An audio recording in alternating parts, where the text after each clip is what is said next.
자, 안녕하십니까. 노보스 인더스트리 노사장입니다. 우리나라에서 현재 가장 인기가 많고 계약 주문이 쏟아지고 판매 2주도 안 됐는데 2위 SUV 판매 2위로 등극했다는 현대기아 자동차를 바짝 시계 의선형의 똥찜을 찔러버리는 쌍용 토레스 리뷰를 시작합니다. 며칠 전에 라이브에서 제가 아무 재원이나 아무것도 알지 않은 상태에서 이 차에 대해서 라이브로 몇 가지를 진행했는데 대부분 맞는 것 같아요. 제가 라이브에서 느꼈던 것들이 대부분 맞는 것 같고, 일단 뭐 본격적으로 달리기 전에 뭐 간단하게 이제 인체공학적인 부분이나 이런 것들 한번 가볍게 언급하고 넘어간다라고 하면, 일단은 의자 상당히 괜찮고요. 의자 괜찮아요. 되게 괜찮고, 의자에 앉았을 때 잡히는 이 핸들의 위치, 핸들의 크기, 그리고 핸들이 약간 가로로 딱 벌려져 있어서 이 벌리는 거 중요하죠. 딱 좋은데 뭔가 이 차의 컨셉하고는 살짝 안 맞는 듯한 느낌을 살짝 주긴 하는데, 일단 앉았을 때 느낌은 되게 좋아요. 앉았을 때 느낌 되게 좋고, 그리고 이 의자의 가죽 진짜 가죽 같아요. 가죽도 좋고, 이 편의 사양들이 이렇게 봤을 때 좀 고급지고 괜찮은 브라운 컬러가 일단 웬만한 차에서 다 먹히는 건데, 쌍용이 어떤 이번에 엔진 세팅도 그렇고 하체 세팅도 그렇고, 그 다음에 이런 인테리어 구성할 때 이 얌스러움의 끝을 달리거나 뭔가 이렇게 좀 전략적인 누군가를 영입을 한 것 같은데, 플라스틱이거든요. 여기 가죽, 우레탄 이런 거고 플라스틱, 이걸 잘 섞어서 시각적으로 봤을 때는 되게 고급진데, 사실 만져보면 싼마이도 많은데 어쨌든 느껴지는 느낌으로는 되게 잘 해놨어요. 되게 부드럽고.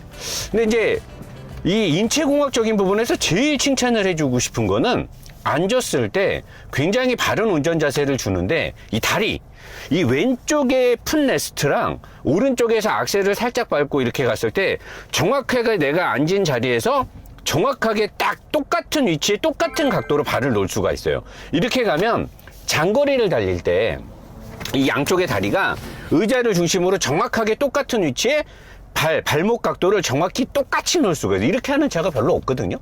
장거리를 달릴 때 이 허리 쪽하고 허벅지나 발목 쪽에 피로를 많이 안 줄 수 있는 굉장히 좋은, 이거 되게 잘한 것 같아요. 근데 이제 아무래도 쌍용이 돈이 없으니까, 또는 이게 뭐 시각적으로 낮게 만들고 뭐 높게 이런 건 있는데, 요 룸미러도 이거 현대가 옛날에 썼던 그 싸구려, 여기 하이패스 내장된 이게 싸구려, 이거 재고가 이게 세운상가에서 한 10,000원도 안. 계기판도 가운데 있는 거는 LCD인데 옆쪽은 필름으로 이렇게 비치는, 이건 좀 싸구려인데 사실 눈으로 봤을 때는 전체가 LCD 플레이로 나오는 것처럼 약간 마법을 부려놨는데, 이거 뭐 나쁘진 않아요. 시각적으로도 괜찮은데 너무 낮아. 좁고, 그래서 내가 이제 시야를 이렇게 정면을 보면 보통은 이 정면의 시야에서 계기판이 여기 있어야 되거든요. 여기 있어야 계기판을 보면서도 정면이 보이는데, 얘를 눈동자만으로는 못 봐요. 고개를 내려야지만 계기판이 보여요. 그러니까 고속으로 달리면서 HUD가 없는데 계기판을 보려면 시야가 왔다 갔다 해야 됩니다. 이것도 상당히 저처럼 노안이 오고 나이가 좀 있고 시야가 좀 안 좋은 분들은 되게 피로도를 줄 것 같고, 요 디스플레이도 사실은 5cm 이상 뒤로 가야 될 거예요. 너무 가까워요. 이 가깝고 이게 크고, 그러니까 제가 지금 이 조명도를 좀 낮췄는데 얘도 밤에 보면 눈의 피로도를 많이 주더라고요.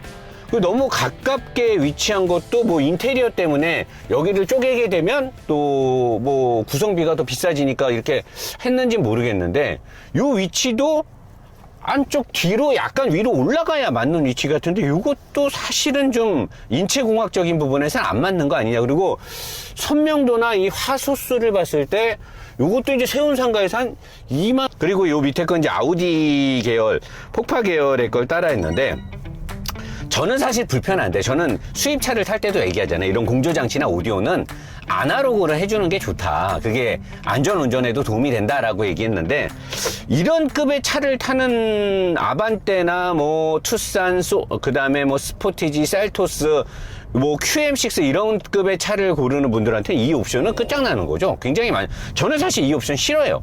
제가 뭐 비싼 차를 좋아해서 싫어하는 게 아니라 어떤 차를 타게 됐든 저는 이제 조작 편의성이나 안전에 더 좋은 걸 좋아하지 이렇게 이쁘게 이렇게 된 거 막 별로 안 좋아하거든요. 그래서 저는 별론데 괜찮고, 그리고 여기가 SUV답게 컵홀더라든가 뭐 이런 거가 되게 잘 돼 있어요. 되게 잘 돼 있고, 핸드폰 충전, 이 무선 충전은 내가 봤을 때 그렇게 똑똑한 것 같죠. 어쩔 땐 되고 어쩔 땐 안 되고. 그 다음에 앞에 전방 그 센서도 쓸데없이 많이 울려요. 이게 앞차가 별로 없는데도 막 그 좀 먼데도 시내 구간 같은데 막 하고, 뒤에 의자도 되게 괜찮고, 옵션이 이 차가 지금 전륜의 거의 풀옵션이거든요. 사람들은 뭐 T7인가 그 3천만 원 와리가리 하는 걸 많이 산다라고 하는데, 얘는 현재 3,200 몇십만 원. 전륜 모델의 풀옵션이라고 하는데, 이 정도 옵션을 살려면은 투싼 스포티지는 3,600, 700 정도 줘야 산다고 하더라고요. 아니면은 소렌토 깡통을 사게 되면 옵션이 얘랑 많이 차이가 난다고 해서, 그런 걸 봤을 때는 상당 부분 쌍용이 얌스럽게 잘한 게 아니냐. 그리고 또 외관 디자인은 사실 뭐 케이스 바이 케이스인데, 저는 사실 앞모습은 그 매드맥스의 그 이상한 마스크 쓰고 있는 애들처럼 약간 어색해서 금방 질릴 것 같고, 뒷모습은 되게 바보같이 생겼어요. 이 차는 내가 봤을 때는. 어차피 디자인은 케이스 바이 케이스예요. 사람마다 보는 눈이 다르니까. 저는 이 차의 디자인이 멋있는 줄을 모르겠더라고요. 옆에서 봐도 그냥 뭐 평범한 티볼리를 좀 늘려놓은 것 같은 이런 느낌이라, 나는 사실 이 차의 디자인이 되게 뛰어나다라고 안 보고, 옆에 있는 저 무슨 키박스도 몇십만 원 주고 옵션이라는데, 저거 사실 랜드로버 디펜더의 그 중국 애들이 하는 그 짝퉁 아닙니까? 아주 좀 쪽팔려요. 랜드로버에 관련된 사람들이 저거 보면 따라했다고 되게 손가락질 같고 되게 퀄리티도 많이 떨어지고, 저기다가 뭘 넣는다고 저거를 흉내내 갖고 만들었는지 모르겠는데, 우리가 맨날 짱깨 그러면서 놀리는 중국 애들이 하는 짓을 이 쌍용했다라는 게 사실 대한민국 국민으로서 약간 좀 자존심에 스크라치가 나는 게 아니냐. 굳이 저런 걸 저기다 뭘 넣고 다닌다고 저걸 굳이 할 필요가 있었을까. 노력은 뭐 좋게 보는데, 저는 안 해도 되는 거를 한 게 아니에요. 차라리 저런 거를 다른데 신경 써주면 좋겠는데. 근데 인테리어는 이 계기판하고 요 위치 빼고는 나머지는 상당 부분 저는 마음에 들고요. 자, 근데 지금부터 한번 달려보도록 하겠습니다. 참, 그리고 달리기 전에 여러분들이 알아야 될 부분 중에, 이 차가 이 정차 상태에서, 아이들 상태에서 연비를 잘 나오게 하기 위해서 이게 아이들 조정을 좀 낮게, 요새 뭐 펠리세이드나 이런 거 뭐 시동 꺼짐도 이런 거에 관련된 게 아닐까 싶은데, 에어컨 컴프레셔가 도는 상황이든 어쨌든 아이들 상태에서는 미세하게 엔진 진동이 있어요. 근데 이제 달리기 시작하면 이 차가 이제 마운트 설계가, 어제 하체 오르게 보셨지만 2급의 차에서는 환상의 마운트 설계가 들어가 가지고 달리기 시작하면 그런 게 없는데, 살살 갈 때는 이 아이들 상태에서의 엔진 진동, 요건 아마 엔진이 또 치밀하게 조율이 안 됐기 때문에 그럴 수도 있어요. 그래서 아이들 상태에서는 웅웅웅거리는 진동음이 좀 들어온다는 거. 자, 그리고 이제 와인딩을 들어가는데, 사실 이 차가 뭐 쏘는 차도 아니고 달릴 수 있게 하체가 구성된 것도 아니고, 달려있는 타이어는 경운기에 들어갈 법한 완전히 그냥 수명이 엄청나게 긴 사계절 레디아르 타이어가 들어가 있어서, 아마 쌍용 측에서는 이 차의 오너들이 살살 다닌다는 거를 전제 조건으로 차를 만들었을 거고, 유지비를 아껴주기 위해서 타이어의 수명이 길고 사계절을 대응하고 저소음에 저마찰 타이어를 넣어서 그냥 살살살살 뭐 이런 데서 다니면 참 좋은데, 달리기에는 상당히 맞지 않는 타이어가 들어가 있어요. 그래서 아마 와인딩에서 이루 말할 수 없는 느낌을 줄 것으로 일단 예상이 되는데, 한번 보죠. 한번. 지금 뭐 여기 카메라에 보이는 요거 노보스 몰에서 파는 요새 가장 핫한 맥세이프죠. 딱 되면 바로 충전되고, 충전 바로 되죠. 요거 자석으로 그냥 붙으니까 너무 좋고, 요 케이스를 사야 됩니다. 노보스몰에서 맥세이프 케이스 파는데 요 안에 링으로 자석이 들어있어요. 딱 붙여. 요거 한번 쓰면 다른 케이스 못 씁니다. 너무 편해서. 그리고 이제 요거 떼면 손에 끼는 이런 액세서리류를 또 노보스몰에 다 팔아서 노보스의 아주 효자 상품이죠. 요게 지금 잘 돼가지고 노보스 인더스트리가 김포로 게러지를 오픈할 정도. 네이버에서 검색 순위도 상당히 높게 나와요. 여러분도 요거 꼭 노보스몰에서 구매해서 써보십시오. 정말 좋습니다. 자, 이제 우리 점오 터보 엔진. 이 엔진은 박 팀장이 정확히 얘기했듯이 그 흡기 인테이크가 옛날 방식의 인테이크를 썼죠. 빙빙 돌려가지고 토크를 중시하고 낮은 배기량에서 토크가 많이 나야 되니까. 그리고 부스탑을 그렇게 또 높게 쓰지도 않았고 옛날 방식의 엔진 세팅이에요. 엔진도 약간 옛날 건데 옛날 방식으로 세팅을 해서 리스폰스는 별로 없죠. 하지만 냉각이라든가 뭐 오일 냉각이라든가 미션의 오일 냉각 등을 신경을 많이 써서 내구성에 이 쌍용 자동차가 많이 신경을 썼고, 힘이 그렇게 뭐 세거나 순발력이 있는 엔진은 아니지만 달리기를 할 때 뭐 이 차가 중량이 또 그렇게 무겁진 않으니까 그냥 저냥 뭐 만족도는 뭐 그냥 저냥 괜찮습니다. 그냥 저냥.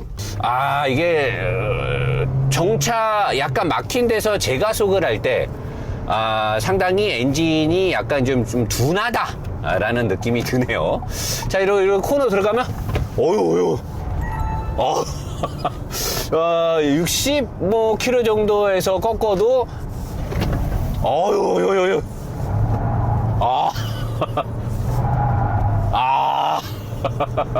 근데 타이어가 정신줄을 놓고, 얘가 지금 제가 달리는 평속에 한 20km 정도 낮거든요. 지금 타이어가 그냥 뭐 눌리고 이런 거 없이 그냥 얘 브레이크 밟으면 이제 낮은 속도인데 난리 나죠. 브레이크 밟으면 제가 라이브 할 때도 얘기했지만 브레이크의 성능을 논할 수 없을 정도로 타이어가 일단 말을 듣지 않는다라고 얘기했고, 의도적으로 꺾어보면 뒤에 그냥 바로 날아갔고요.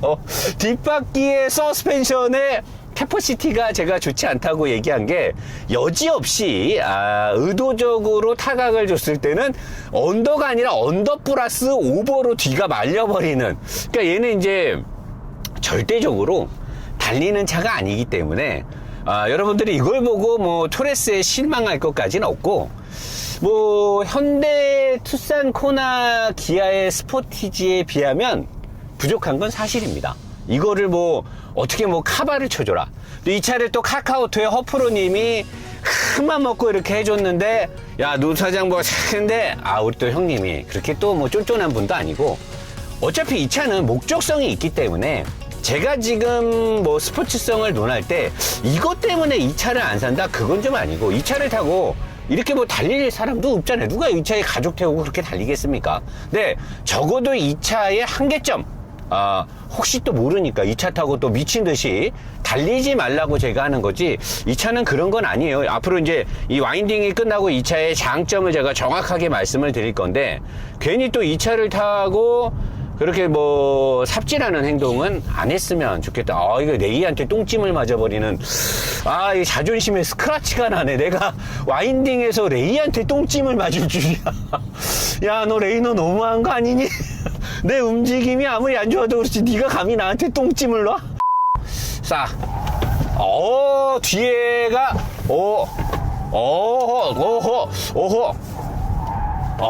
이거 낮은 속도인데도 불구하고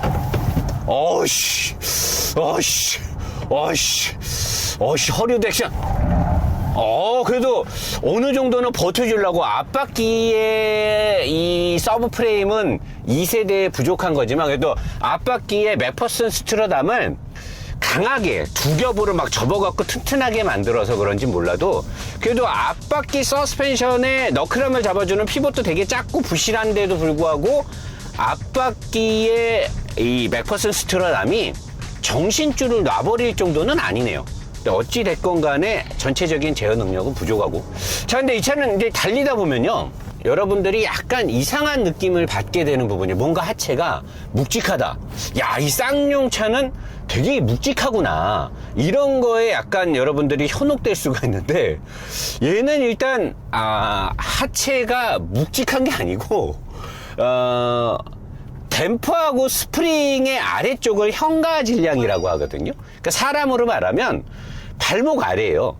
전투화를 신고 뛰느냐, 등산화를 신고 뛰느냐, 조깅화나 마라톤화를 신고 뛰느냐랑 똑같은 걸로 여러분들이 보시면 되는데, 댐퍼하고 스프링 아래쪽의 현가 질량이 아주 중량이 헤비한 차들은 크게 티가 안 나요. 뭐 2.5톤, 3톤 막 트럭 같은 거는 차이가 안 되는데, 그래도 그들도 현가 질량을 가볍게 했을 때 얻게 되는 이점이 되게 많거든요.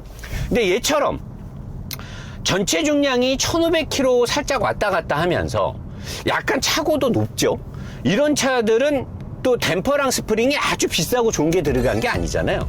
그러니까 이런 차일수록 현가 질량에서 얻어지는 또는 느껴지는 부분들이 상당히 많은데, 얘는 지금 너클함, 그 다음에 서스펜션, 뭐 여러 가지들이 알루미늄이 아예 없잖아요.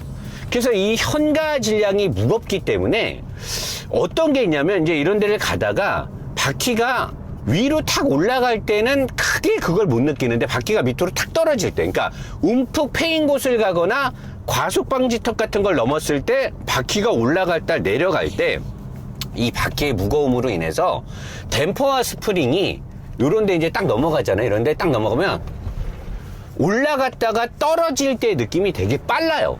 그러니까 댐퍼랑 스프링이 아래쪽의 현가 질량의 중량을 완벽하게 제어를 못하죠.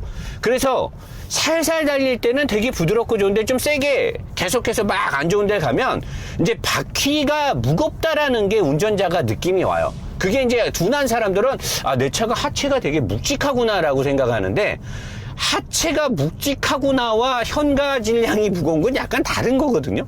근데 이제 느껴지는 사람들마다 그게 다를 수도 있는데, 어쨌든 그런 것들 때문에 계속해서 바퀴가 막 움직일 때는 이제 떨어질 때마다 무거우니까 거기서 생기는 또 잔진동의 펄스가 누적이 돼요. 그래서 고속도로 같은 데나 국도 같은 데서 이렇게 좀 안 좋은 아스팔트 있죠. 드르르르 하는데, 이런 데를 계속 쭉 가면 약간 띵 하고 어지러움이 와요. 그게 이제 하체가 올 스틸인데다가 현가 질량이 무거울 때 오는 나쁜 특성인데, 그러면 이 토레스만 그러느냐? 스포티지나 투싼도 근데 걔네는 얘보다 덜해요. 왜냐면 걔네가 서브 프레임이 훨씬 얘보다 튼튼하게 설계가 돼 있고 뒤쪽도 그렇기 때문에 어느 정도 상쇄를 시켜주거나 버틸 수 있는 능력이 걔네들은 있는 거고, 얘는 그게 없기 때문에 일반적인 상황에서는 부드럽게 굉장히 좋지만, 이게 그런 잔진동의 펄스가 누적되는 상황에서는 운전자나 탑승객들이 이제 멍하니 멀미를 받을 수가 있는 거죠. 자, 그리고 이제 운전을 하면 박 팀장이 토요타를 뽐냈다라고 하는 그 부분, 서브 프레임에 방대하게 거기에 들어가 있죠. 그 두꺼운 그 부싱들이 앞뒤로 위아래로 막 들어가 있고, 앞바퀴의 서브 프레임도 엔진이 앞쪽에 있고, 앞바퀴의 서브 프레임에도 사실 앞뒤 모두 다, 그러니까 이 포인트가 4개잖아요. 앞바퀴 서브 프레임이 차체에 딱 붙는 포인트가 4개란 말이에요. 보통 이런 전륜에 약간 좀 부드럽게 운동 성능을 논하지 않는 차들은 서브 프레임 앞바퀴에 딱 달 때 요 뒤쪽, 요 운전석 쪽으로, 요쪽 승객석 쪽으로 2개는 그 부싱을 넣는 경우가 있어요. 부싱을 넣는 경우가 있는데, 앞쪽에 그 서스펜션을 잡아주는, 서스펜션의 그 맥퍼슨 스트럿에 관련된 쪽에 있는 거는 거기는 원래 부싱을 잘 안 넣거든요. 근데 얘는 거기에도 부싱이 들어가 있어요. 그러니까 일반적으로 이렇게 운전을 하면 쌍용의 만약에 목표 지향점이 부드러움을 추구한다라고 하면, 그것 때문에 앞바퀴의 댐퍼와 스프링이 그렇게 비싸지 않는데도 불구하고, 좋은 게 아닌데도 불구하고, 거기에서 이제 잔진동을 알루미늄이 없으니까 부싱으로 흡수를 한단 말이에요. 근데 알루미늄이 상쇄할 수 있는 이 잔진동의 펄스와 부싱이 갖고 가는 펄스는 다르거든요. 그래서 이제 정말 고급짐은 없는데, 이 부싱들이 다 들어가 있으니까 굉장히 지금 부드러워요. 굉장히 부드러운 느낌을 주고, 앞바퀴의 댐퍼의 상단 브라켓도 우레탄을 넣었단 말이에요. 알루미늄을 넣지 않고. 걔네가, 이 쌍용이 알루미늄을 넣지 않고 우레탄을 넣은 이유가 있어요. 모든 상황에서 부드러움이 우선이었던 거예요. 알루미늄을 넣어서 고속에서도 깔끔함을 주고 고급진 승차감이 목표 지향점이 아니고, 그냥 일반인들을 타겟으로 부드러움이 목적인 거예요. 거기다가 뒤에 서스펜션도 말도 안 되게 서브 프레임이 작은 거를 넣고, 이 작은 거에 4개의 하드 포인트에 정확하게 큰 부싱을 넣어놔가지고 이 뒷바퀴의 서스펜션도 이루 말할 수 없이 부드러워. 이런 데를 가면 이렇게 훅 꺼져 이랬을 때도 엄청나게 승차감이 좋아요. 이렇게 약간 우측에 안 좋은 노면 이런 데 걸고 가잖아요. 두두두두두 지금 하고 가요. 두두두두두 이렇게 우측을 일부러 이렇게 도랑 타고 가도 굉장히 부드럽게 간단 말이에요, 이 차가. 그러니까 일반 사람들이 이 차를 타면, 야, 이 승차감이, 쌍용이 옛날에 체험에 만들던 기술이 있었고, 그거는 아니고, 그거는 아니고, 얘는 일반인의 눈높이에 정확히 맞춰서 2천만원 후반부터 3천만원 초반 사이에 덩치도 크고, 현대 기아에 질려있는 사람들한테 명확하게 장점을 줄 수 있는 부분을 굉장히 얌스럽게 세팅을 잘한 거예요. 그리고 여기에 들어가 있는 이 엔진은 옛날 엔진이거든요, 사실. 이 레이아웃이나 구성이 옛날 거고 터보의 시스템도 그런데 일단 이 엔진은 박 팀장하고 내가 보니까 고장날 게 별로 없어요. 옛날의 시스템을 그대로 써서 일단은 연비가 잘 나오진 않을 거예요. 그리고 되게 민첩하거나 출력이 세지도 않아요. 근데 현대 기아 자동차의 최근에 엔진의 변화, 그 다음에 세타2 엔진, 뭐 이번에 스마트 스트링, 거기에다 DCT 7단 미션에 말도 안 되는 불평불만과 습식 DCT 8단이 들어가서 지금 소렌토 오너분들이 겪는 미션의 문제점들을 보면 얘가 쓰고 있는 엔진이 완전히 옛날 엔진에 이 미션도 거의 한 거짓말 좀 못하면 20년 거 됐다고 보면 돼요, 이 IC6단. 근데 검증이 끝나 있는 거고, 이 미션은요.